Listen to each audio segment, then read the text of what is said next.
Hey, everybody, it's Ron Johnson, and this is the Ron Johnson Show on Locked On Sports Minnesota. Your Minnesota Vikings are 2-0. If you're a Packers fan, if you're a Bears fan, if you're a Lions fan and you're tuning in, we appreciate you joining us. This is an NFC North type of show, type of vibe, NFL vibe. Gophers are 2-1 playing the Iowa Hawkeyes. Thank you for all the Iowa fans watching. But we got to talk about two programs. Both can be headed in a direction that nobody expected. We'll talk about that and much more coming up next on the Ron Johnson Show. Locked On Sports Minnesota Podcasts. It's endless Minnesota Vikings talk with the diverse voices of your local experts. Now the Ron Johnson Show.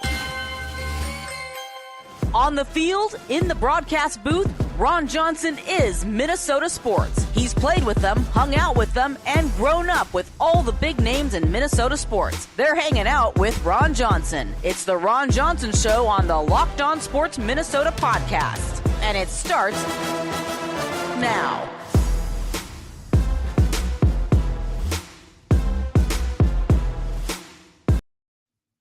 I feel like the smoke coming up for those watching on YouTube, Amazon Fire, Roku, it's like the entrance of a player coming out the tunnel or a WWE wrestler.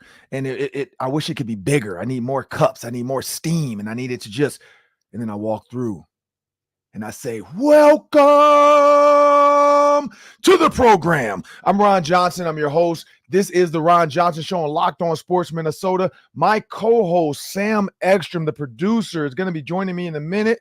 But I want everybody to know today's show now through September is sponsored by FanDuel, people. Today's show, but now through September 22nd, all FanDuel customers can bet $5 and get $3. That is $3. You know, Ron Johnson, number 3, a 3-week free trial of the NFL Sunday Ticket from YouTube and YouTube TV. Just visit FanDuel.com/locked on to get started. That's a 3-week free trial, people, through September 22nd if you make a $5 bet. And I saw something somebody posted about the number of games that are not on local networks anymore. It's expensive, people. So make sure you guys take advantage of the 3 free weeks. And you never know. The NFL Sunday Ticket on YouTube, you might love it. And you might say, you know what, let me go ahead and do this more often because you can get all the games that you're looking for. But as I bring my producer to the show, Sam Ekstrom, today's show, we're going to talk about the Gophers. We got Adam Weber joining us in the Hang Around Johnson segment, former Gophers quarterback, future Hall of Fame Gophers quarterback. Adam Weber, 10,000 plus yards. I don't even know if people understand. That's a lot of the yards, 10,000 plus. From a freshman to a senior, he threw no less than 2,500 yards. So this guy has always, like I said, he had his best. We'll talk about that. He had his best season as a freshman. As far as touchdowns go, interceptions, a little bit Jay Cutler-ish, but we'll talk about that in a minute with Adam Weber. But the Minnesota Vikings, people, they're 2-0. And here's the thing I go with this. Before we had Jeff Schwartz on, and I drew a blank on his name during the interview with Adam Weber, but Jeff Schwartz was on with us. Sam, you remember this. I said, what's the national perspective of Sam Darnold and J.J. McCarthy? And this is before the injury. So J.J. McCarthy ain't gotten hurt. So everybody had their takes. Everybody had their hot takes. Hot takes. I'm going down, down, baby. No street in a Range Rover street. Do you know what that song is, Sam? I'm familiar. Yeah. I can't go word for word on it, but I recognize it. Do you know the rapper's name? You're drawing a blank. Sam. I'm drawing a blank. It's Ray Lewis. Ray Lewis comes out the tunnel to his song. How do you not remember this? It's Nelly. Nelly married to Ashanti, who they were expecting a baby. But Nelly, that was Ray Lewis's "It's Getting Hot in Here, so take off all your clothes. I just want it in it." Yeah, that was Ray. And then he did hot. And then he did his whole little thing. Oh, man. Goosebumps. But looking at this team, right, Sam? Everybody had their hot takes. Everybody had their let's call it steam. The steam takes. This is a steam take show. And everybody's telling me, 4 weeks, 5 weeks, we'll see J.J. McCarthy. We might see J.J. McCarthy week 3 or 4 because the San Francisco 49ers are just going to rip into him. And then the Houston Texans are going to kill him. And then the Jets are going to destroy him. And then they're going to be like, and then the Packers are going to bury him. The Bears are going to crush him. And they're going to have to get J.J. McCarthy in.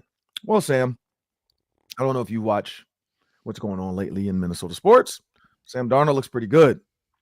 I said every week we need to have some type of graphic of him just slaying. Maybe use the dude from Scream. The Scream mask guy comes out, grabs a quarterback, yanks him into the closet. Week 1, took care of business.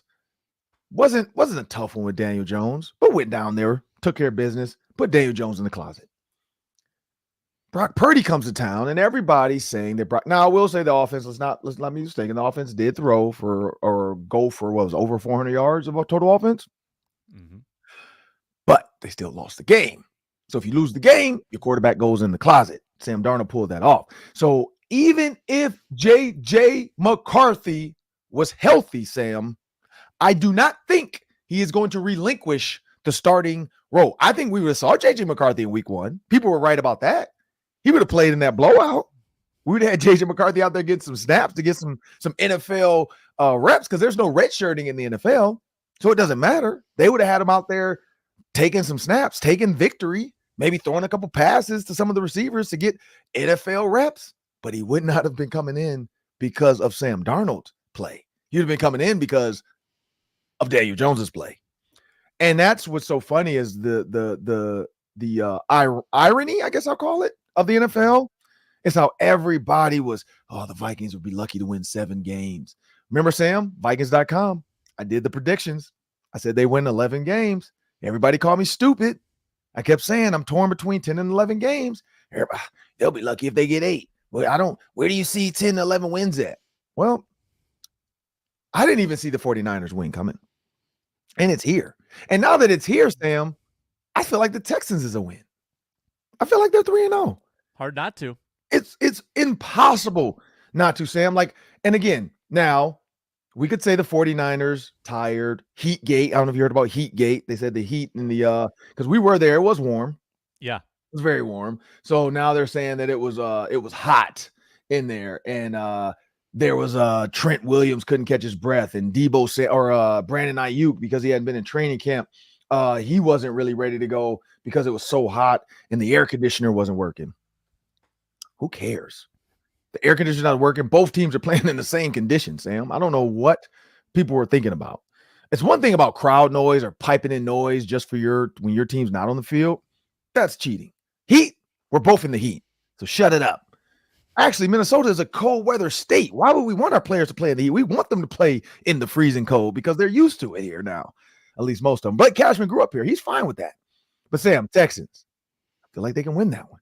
We don't know if Jordan Love's going to play September 29th, right? Do we? I don't think he's going to play.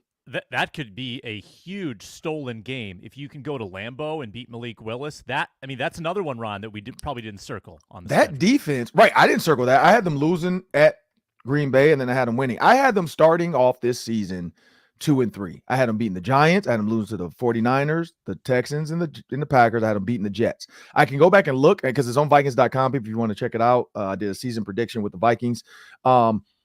I'm pretty sure that's how I had it. I'm pretty sure I had them 2-3. I had them down the stretch having a nice go. I had them losing to the Lions.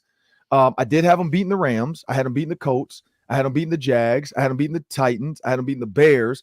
And I had them beating the Cardinals. And so that's where it got people are like, wait, what? And I'm like, yeah, think about it. They could have beat them then. I still think they could beat them now. The Rams did look good, but the Rams got smashed. The Cardinals look good. But again, I don't know if Kyler, this defense doesn't play the same way they play. You're not going to get the same looks anymore. Brian Flores has something totally different from Kyler Murray. Mm-hmm. The Falcons look beatable. The Bears still look beatable. The Seahawks look beatable. The Packers might get Jordan Love back at the end of the season, but they're going to be in US Bank Stadium on the 29th.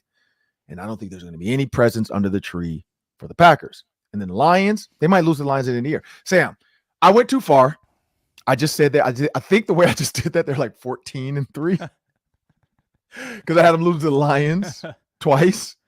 And I think that was it. So I might have went too far. I went a little too far, Sam. I'm going to back it up. There's going to be a loss in there somewhere. Maybe it's the Cardinals. Maybe it's the Bears or the Jags. Maybe the Rams. The Rams are a good offense. So I don't know, Sam. What do you think? 2-0 Minnesota Vikings. I know Luke Inman loves it. I don't see a loss anywhere. I kind of see where Luke's looking. But I don't want to get too excited because that's what Minnesota people do, and then you get let down. So what are your thoughts? Yeah, I looked at this yesterday. We already have stolen one game against San Francisco, so that's big. If you go to Green Bay and beat Malik Willis, that's two. That's two games you've stolen that you probably were never expected to win. Yep. And then I look after the bye, and I don't think the Rams look as intimidating. They're missing key players. They might still be missing key players on October 24th. The Colts are 0-2. The Jags are 0-2. The Titans are 0-2. The Bears are somehow 1-1, but Caleb Williams looks terrible. There's a stretch there where you could really string wins together post-bye. So it wouldn't be asking that much if you win the games you're supposed to win against struggling teams. Not a lot to ask to become a 10-win team. And then I think the toughest part, Ron's the last three games: Seattle, Green Bay, Detroit. I mean, I think that stretch will probably decide the season. So hopefully you can bank wins leading up to that, because I think you can. I think there's a 3-game road trip, right? The 10th, 17th, and 24th of November, but all those games seem really winnable. It doesn't seem as difficult to schedule already as maybe we thought it was. Yeah, and the thing that sucks about the way the schedule was set, and I remember me and Gabe Henderson kind of looked at this. You got September 29th, October 6th, they're on the road, and then they got the bye. So there's going to be a little stretch of 3 weeks. There's no Vikings at home, nothing going on. Then you come back, Vikings home, but then they're on the road again. Then they're home. Then, like you said, is that weird stretch in November, because November 3rd, they're home, but then 10th, 17th, 24th, there's only one home game in the month of November. And that's what's going to be the toughest stretch for them. The good thing is they're playing Will Levis, they're playing Caleb Williams, and they're playing a struggling Jaguars. I don't know. And again, this is only 2 games, so let's let it play out. But it does nobody right now. And I don't know if it's early and people just aren't gelling together because of new pieces to their offense. Like Marvin Harrison Jr. took him a week to get going with Kyler Murray. And Kyler Murray, you're stupid for not thinking you should just throw the ball to Marvin Harrison Jr. You missed, I think Marvin Harrison said he was 4 passes. He missed everything. He was, if he had thrown, and those 4 targets went to Marvin Harrison, if he completes those, he has 8 catches for 180 yards, and Kyler Murray is 100%, and he has a perfect passer rating. That is crazy. That is crazy to think his 4 misses were to Marvin Harrison. They only threw the ball 21 times, and they absolutely blew the doors off. And so, again, it took them a week to get going. So maybe the Cardinals are better than we're giving them credit for. Maybe the coach might get it figured out. His earlier pressers and meetings with players was weird, but maybe he's getting it. I wonder if he did that to Marvin Harrison Jr. when he walked into the building for the first time. Pew, pew, you're explosive. Or maybe he learned for his lesson, just like Deshaun Foster learned, everybody knows we're in LA.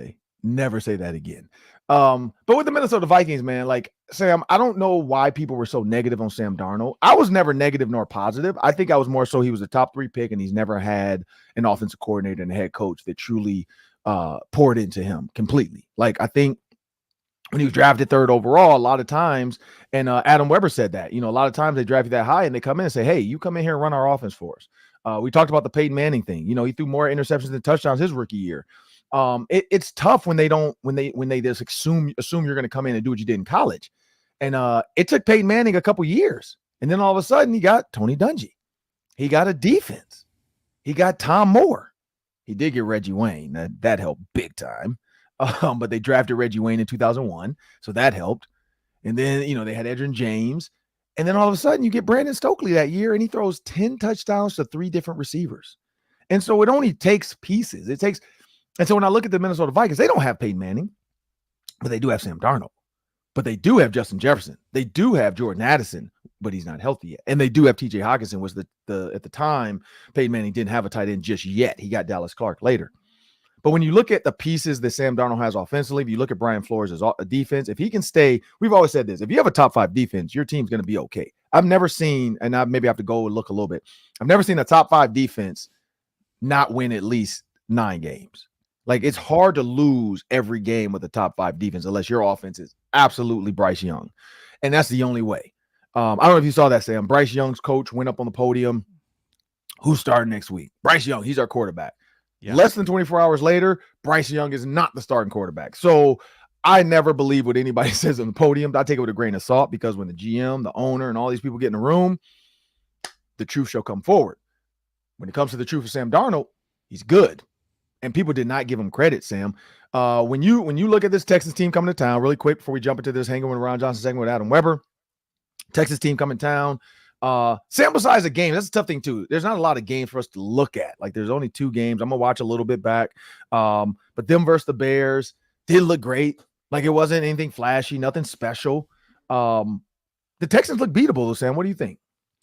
Yeah, I did not watch the Bears game, to be frank, but I just based on the score, based on their inability to get in the end zone, tells me that they're not churning on all cylinders. I think you look at the Vikings' 2 performances and you say they are as thorough as any team in the NFL. Like think of we've talked about this already, Ron. Mm-hmm. How inconsistent the league looks right now, and then you've got the Vikings who have just put together 2 solid performances. Not many teams can say that. Like the Saints can say that.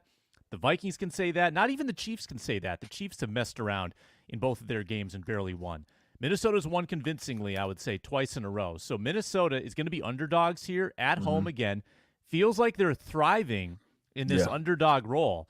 And it's going to be supercharged at US Bank Stadium. Not as many road fans probably in this one. You're going to have the Stefon Diggs element, which I'm going to ask you about in the Daily 3. I think this could definitely be one of those home crowds willing a team to victory. Yeah, here's the things I took away from the game. I stopped watching it too. I watched it because I talked about it all day on the fan line. So I'm like, I can't wait to get home and watch this game. Sam, it was a snooze fest for most of it. I watched it just because it's our job and we got to talk about it this week, and I got to cover it on the pregame show this week. But Sam, it was kind of a snooze fest. And here's why I say that. Penalties. The Texans committed 12 penalties. Mm-hmm. You look at rush. Now, they did get after Caleb Williams, but my question is it Caleb Williams holding the ball? Because he continues to hold the ball sometimes too long, expecting to make the big play. And he hasn't learned that you can't do that in the NFL. When you're playing against better guys, you got to get rid of the ball quicker. You got to sometimes just live to fight another day. Throw it away. He got sacked 7 times. Time of possession, though, the Bears beat him by 3 minutes. And so that's where I wonder is like they weren't efficient with their time. Also, 3rd down, 4 for 14 by the Texans. So if Brian Flores is holding the 49ers to 2 for 10, I'm really interested to see how C.J. Stroud handles this, because C.J. Stroud does get the ball out of his hands quick. He can run. He can beat you with his legs if he wants to. He doesn't do it a lot. They had a good running game with Mixon, but you didn't see. I don't know if he got hurt. I saw him kind of go off, and by then I think I stopped watching, so I don't know if he came back. But I know Mixon had gotten hurt early, or not early, but in the game by the time I was watching, he had gotten hurt. And so when you just think about that, like the way it plays out, the way it's going to be, the way the team looks. The Vikings right now defensively look really good. And so, I mean, I don't know. We'll see. We'll see what happens. But we got Adam Weber coming up next in the Hanging Ron Johnson segment. I'm Sam. I'm Sam. I'm Ron Johnson. That's Sam Ekstrom. And we'll be back after a word from our sponsors. We are brought to you today by FanDuel Sportsbook. And FanDuel is fantastic for giving you deals throughout the football season, including this one. Now through September 22nd, 5 days left. All FanDuel customers can bet $5, get a 3-week free trial of NFL Sunday Ticket from YouTube and YouTube TV.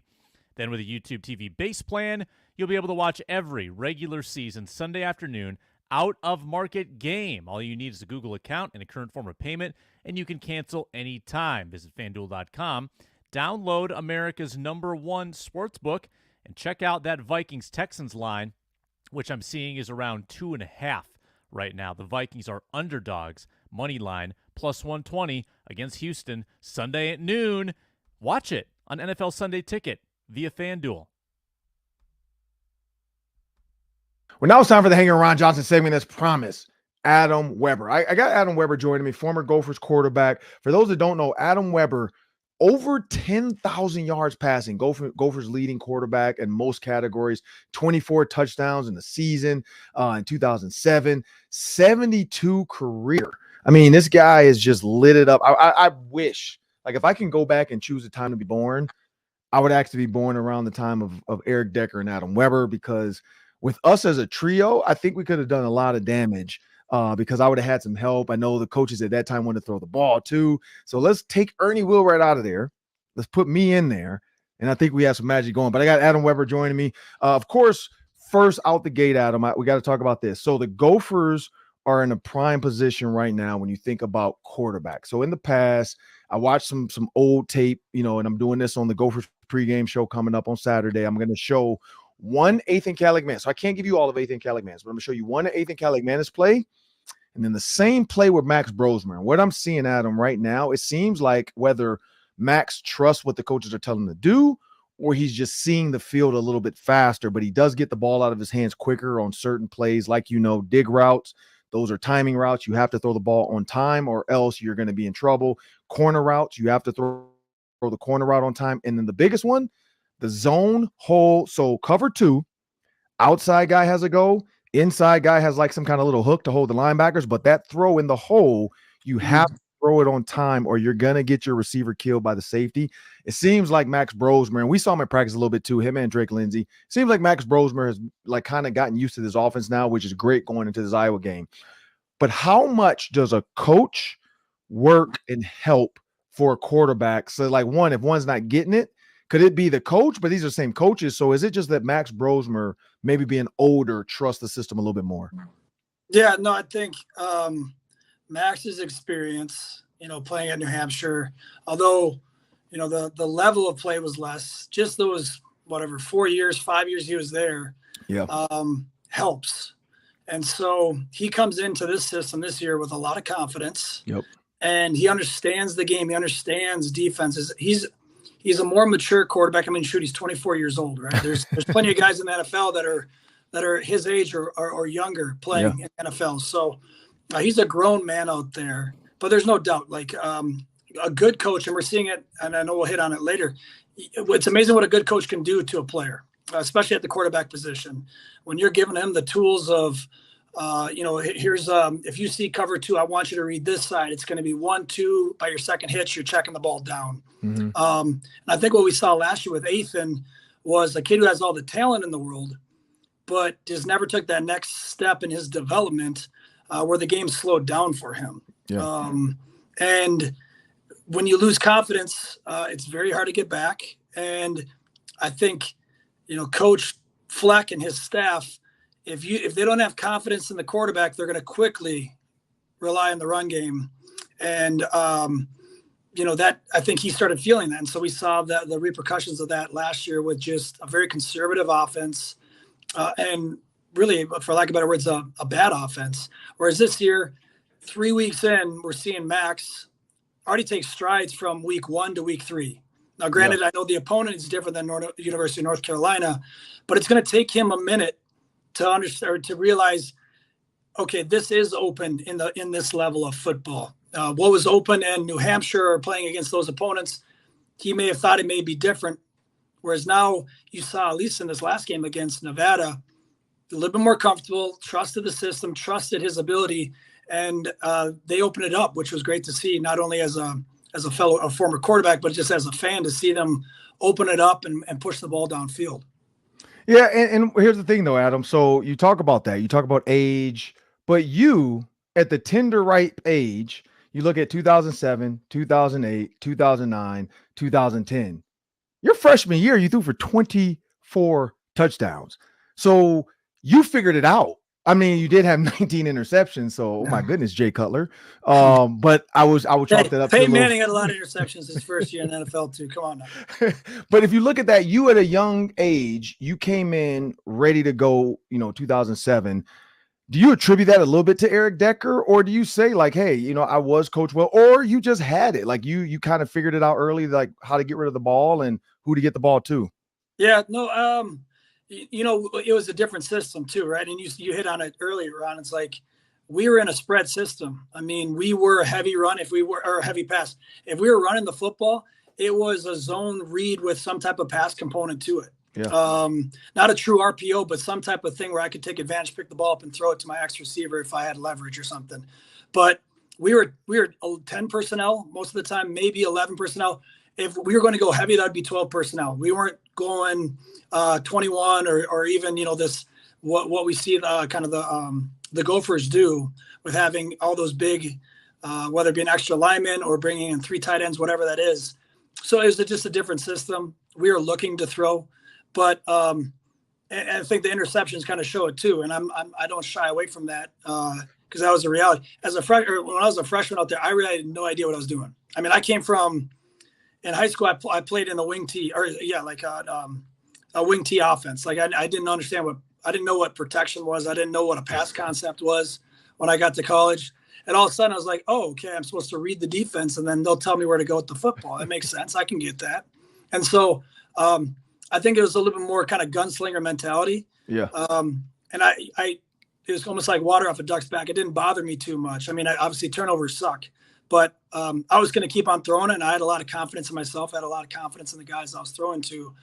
And so, yeah, I mean, it's so much of it dictated on the system, I think, plays into those numbers.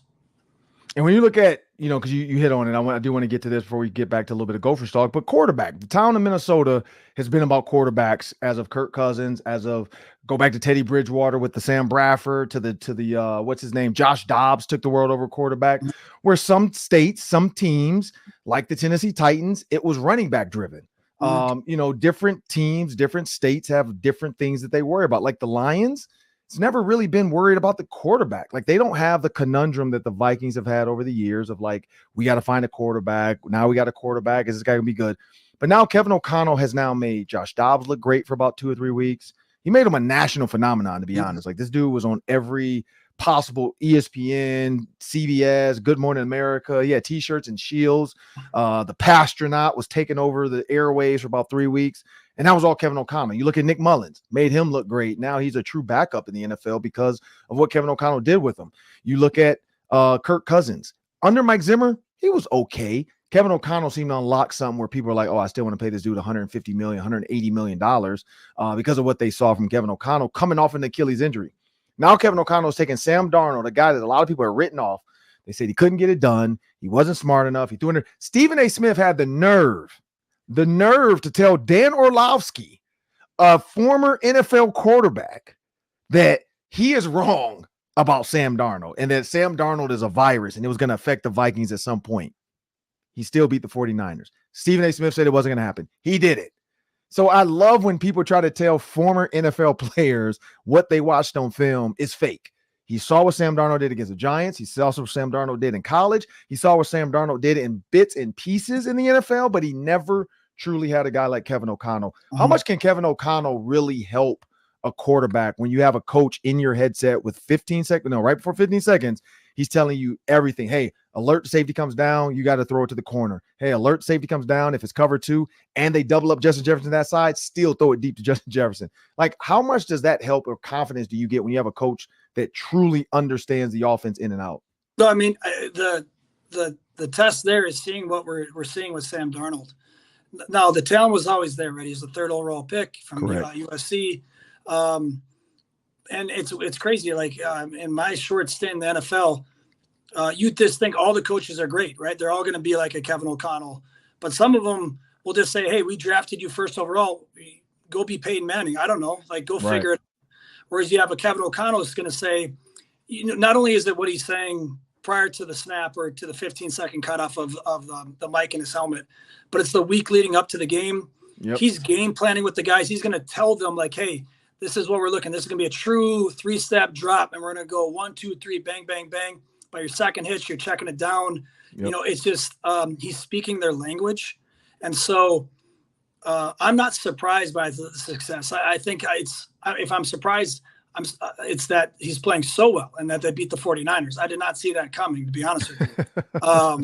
But it does go to show, like, you got a great football team. It helps to have like a rock star defense, no doubt. But to have Kevin O'Connell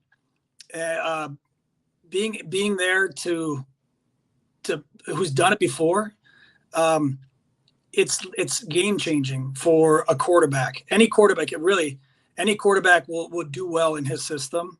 They may not be able to play at a super elite level, but he'll find a way to have success with them because of how he thinks, how he sees the game, how he communicates with these guys. And so, I remember hearing going into the draft that, any quarterback would be incredibly lucky to come to Minnesota because of how they're set up offensively with having KOC and his entire staff. It's a quarterback's dream to be on the Minnesota Vikings right now, having that guy as the not only the play caller but also as the head coach. And when you look at what Adam's alluding to, Peyton Manning as a rookie threw 28 interceptions, 26 touchdowns, 28 interceptions. Now the key was, you guys remember the playoffs? He had that coach. He had a coach that really didn't know what was going on. There's a lot of issues, a lot of drama. Tony Dungy comes in 2002, takes over the program. After that season, so 2003, 2004, Peyton Manning gets Brandon Stokely. Reggie Wayne starts to come out of his, because Reggie Wayne was a rookie in 2001, if people didn't know that. So it took time. Once he got Brandon Stokely in 2004, Peyton Manning started going 40 for 10, 40 touchdowns, 10 interceptions, 28 and 10. He went 31 and 9. His passer rating was 102, 110, 104, 121 as a season passer rating. So what happened? He bought Tom Moore in. Tom Moore coached my dad in 1977 in Eastern Michigan. Tom Moore coached my dad in 1974 at Eastern Michigan, 1975, and then 78 and 79, he was coaching in Pittsburgh with Terry Bradshaw. That's how old Tom Moore is. Tom Moore, if you guys don't know, look him up. He's like 91 years old. He's still on the Bucs staff. I just saw him this past weekend, like when they were warming up. Baker Mayfield's dropping back. I see Tom Moore. I'm like, this dude's still on the field at 90-1 or 92. So Tom Moore is a guy who's going to die in the booth. He's going to die in the press box. He's been coaching since the 70s. He's that old. He was there when I was born. That's how old he is. I'm 44, and he was there for my dad, you know, when my mom and my dad. He went to the hospital with me and Joe Green and Terry Bradshaw. He told me, he's like, "Oh yeah, you were a fat sucker." I was basically almost 11 pounds when I was born. I was 10 pounds, 11 ounces. And so that's all they kept saying. You were a fat little sucker. And, but yeah, Tom Moore, I went to Indy and I got to coach with Tony Dungy for a year. I got to coach with Jim Caldwell for a year. And that's one thing I saw too, Adam. You're right. Like watching Tom and Peyton talk, watching Tom tell him, I mean, he would go back to like, hey, look, this is what Terry did one time. And here's what we did with Lynn Swann and John Stallworth. And you can't look at that and say, nah, I'm good. Like, yeah. Reggie Wayne is sitting there like, wait, what did Lynn Swann do? Oh, let me try that. And if you watch some of Reggie Wayne's fade routes and some of his corner routes, it looks just like Lynn Swann. It has the same smoothness to it. It has the same late hands. It has the same, like, I'm going to hold you off and I'm going to wait. You don't know if the ball's coming. Boom, here's the ball.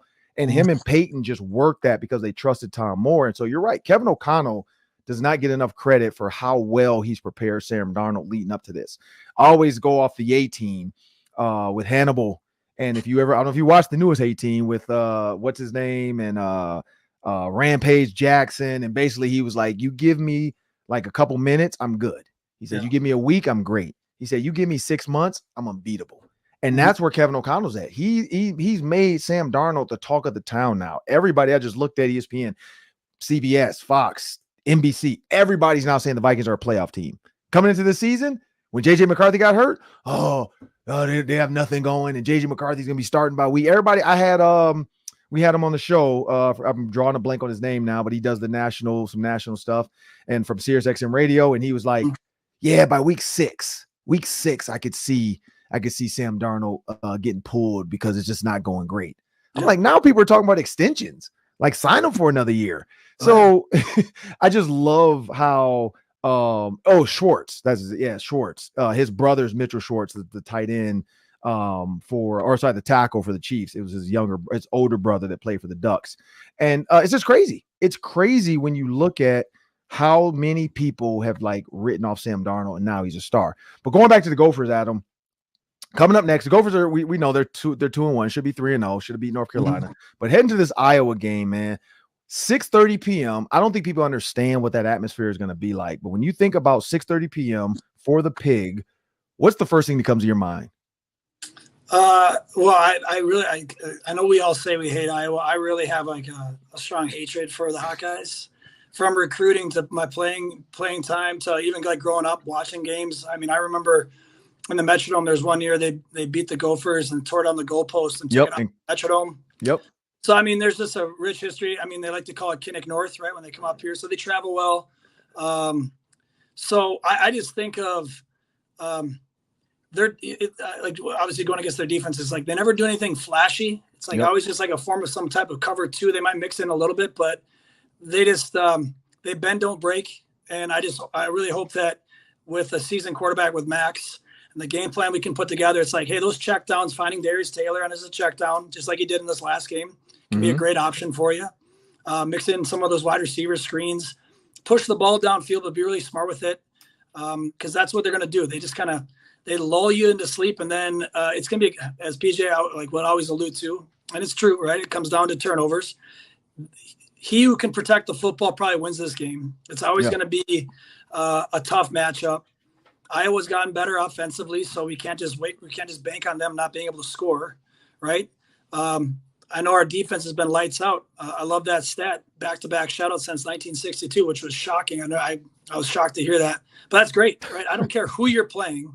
It's a hell of a stat to have. So, no, it's good. The atmosphere, you're going to have people drinking all day. You're going to have a bunch of Hawkeyes coming up here from Iowa City. Oh, yeah. 35W will be packed at around 3-4 o'clock on Friday afternoon. It's going to be awesome. I mean, this is what college football is all about, what Big Ten football is all about. I just hope that the Gophers stay within themselves, right? And realize, once that whistle starts, the ball's kicked off. Who cares what emblem's on their helmet? Right. Just play your game, play within yourselves, and hang on to the football. Yeah, and when you look at because you said recruiting, what happened recruiting with Iowa? Like, what did they do to you? Well, no, I mean, it was nothing horrible. It was, they're kind of on me early, and then they went radio silent. And then as I started kind of picking up some of my recruiting, and I was pretty, probably mostly committed to Minnesota, is when they started coming on and being like, hey, we always liked you, and I was like, well, where were you for 2 years, So it was one of those deals. I was like, forget you guys. I mean, hey, Kirk Ferentz was just trying to, he's didn't know what he wanted to do. No, and look at that. Their quarterbacks have not been great. They've had quarterback issues ever since they did you that way. It's probably their fault. That was the straw that broke the camel's back, and the football guy said, okay, you want to do that? Because right now, Cade McNamara from Michigan, he transferred in from Michigan. He was supposed to be their hope. One, doesn't look truly healthy right now still, but doesn't look good. And I mean, it's good for the Gophers. I'm hoping he still starts. I know there's rumors that he might not even play this game, or he might not start this game. But he has not been great. When you think about Iowa, like you said, not flashy, don't make a lot of mistakes. Their offense actually scored a little bit early on because they have a new coordinator and he finally fired his son. But what is it about this Iowa Gophers kind of rivalry that, I mean, just it becomes a knockout, drag out fight where you feel like, oh, it should be a blowout. Like all the plays are there. And then, like you said, there's a fumble, there's a punt that does something. There's there's a flag that shouldn't happen that backs them up 15 yards. What is it about this? Because I feel like Wisconsin hasn't been as exciting, I guess, or as important as Iowa. Like Wisconsin seems to have fallen like the luster for the axe. I get it, great, but it seems like Iowa lately has been the game that's like, whoa, can't believe that play happened, or whoa, why didn't Tyler Johnson? You go back to that game, just catch the ball and they win the game. What is it about the Iowa rivalry now that seemed to kind of surpass Wisconsin for a little bit? Well, I think it's some of the rich history, and you got Kirk Ferentz there, who's been there for 25 years now, 24 years, something like that, however long it's been, maybe even longer than that.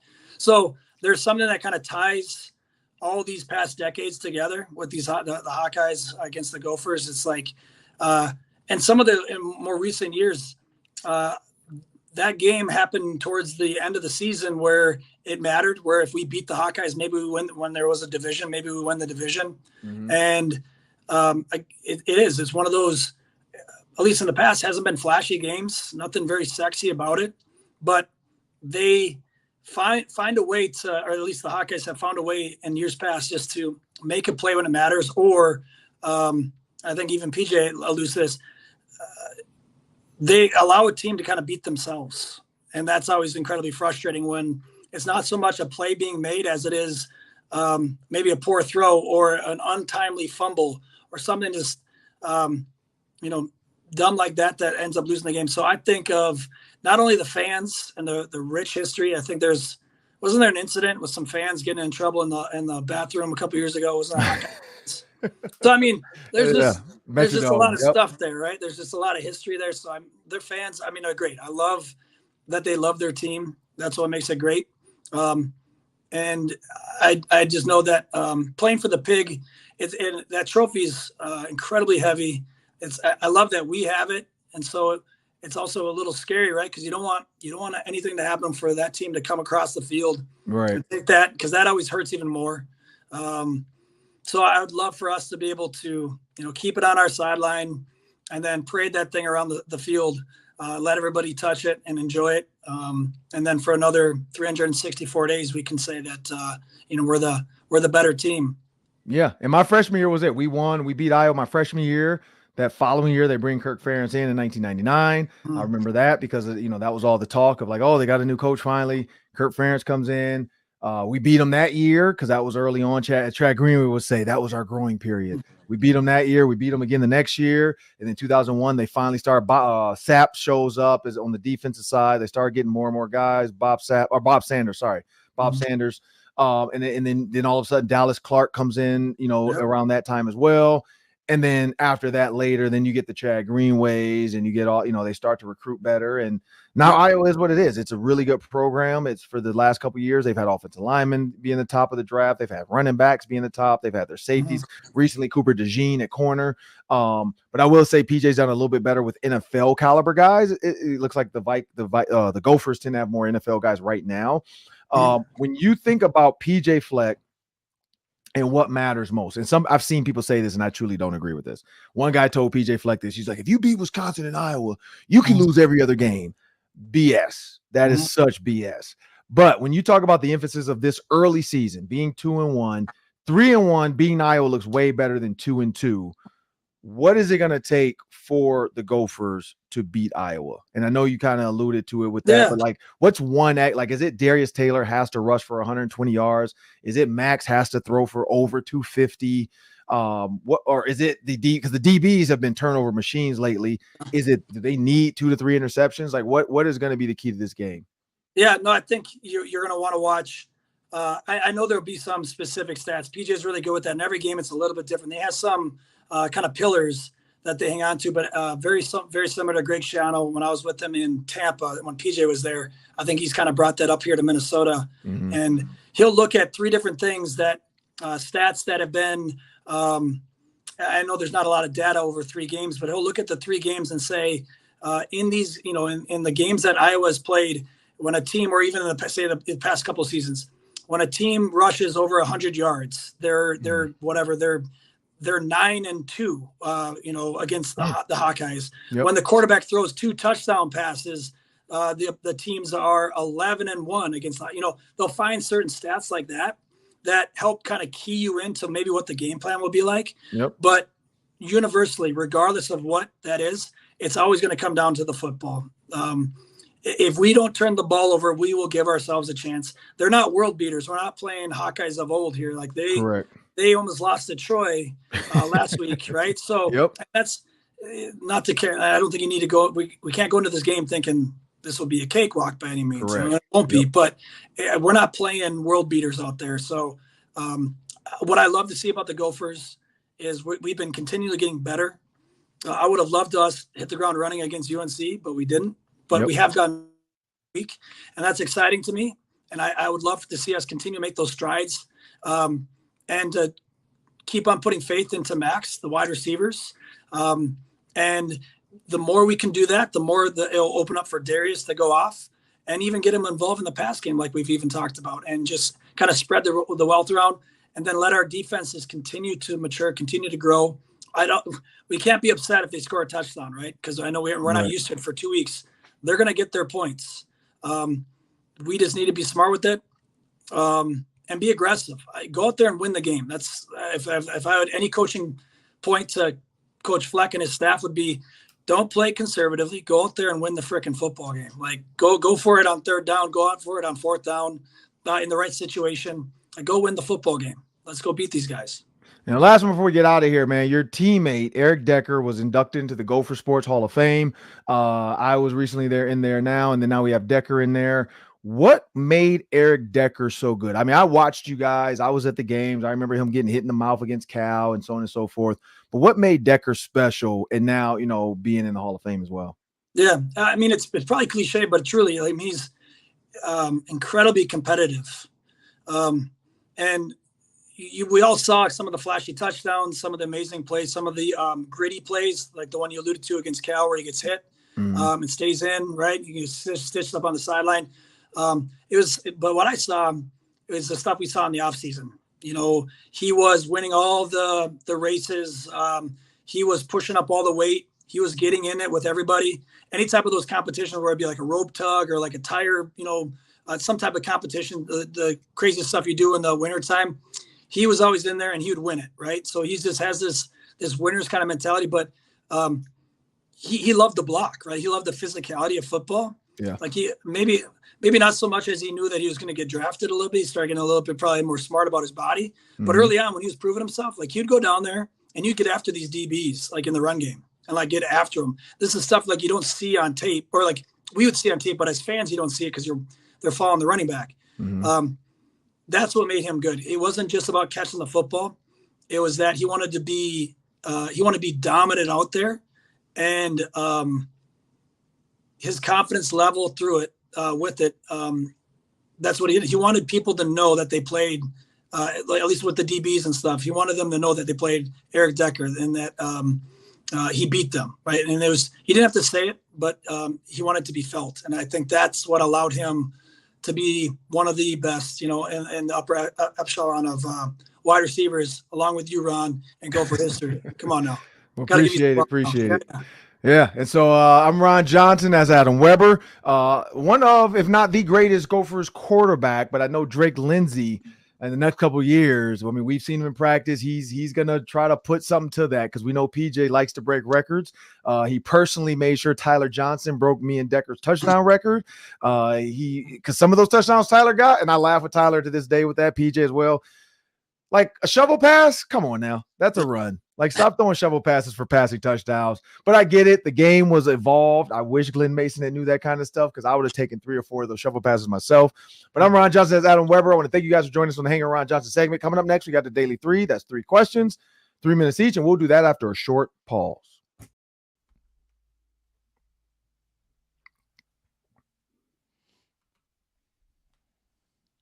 Well, it was a great time with Adam Weber. Love having Adam Weber on. Looking forward to this Iowa Gophers game. It is pig week, people, so make sure you eat your bacon. I know I'm going to have some good bacon on Friday. I'm prepared. I might have Saturday bacon, too, because we're doing the show in studio, so I might just bring bacon to the studio this week. Have a little bacon sausage sandwich with egg, and, oh, man, I'm getting hungry already thinking about it. But little George Foreman grill. a little griddle.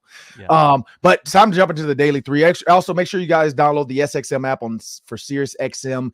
You get the apps right there on your phone. You can get Locked On Sports Minnesota right there with SiriusXM.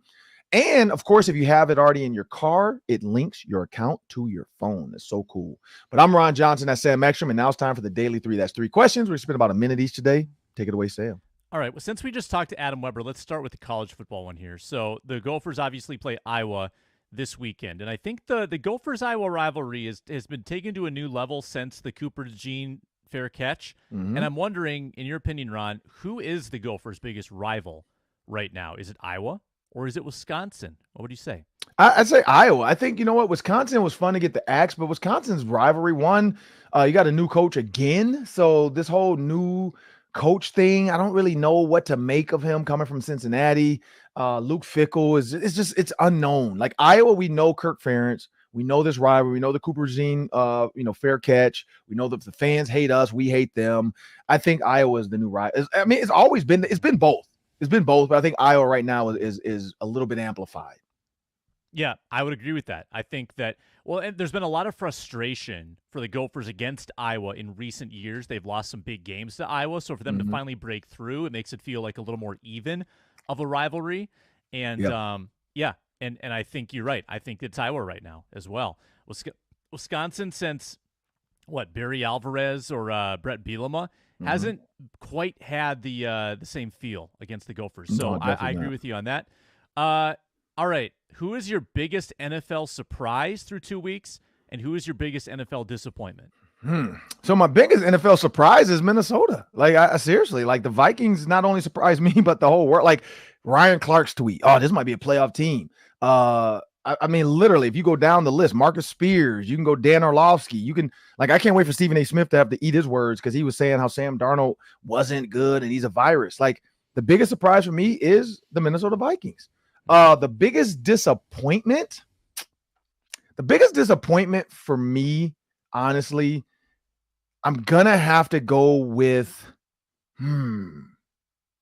And everybody kind of fixed themselves. So like week 1, my biggest disappointment was the Cardinals because I felt like, Marvin Harrison Jr., how do you not use him more?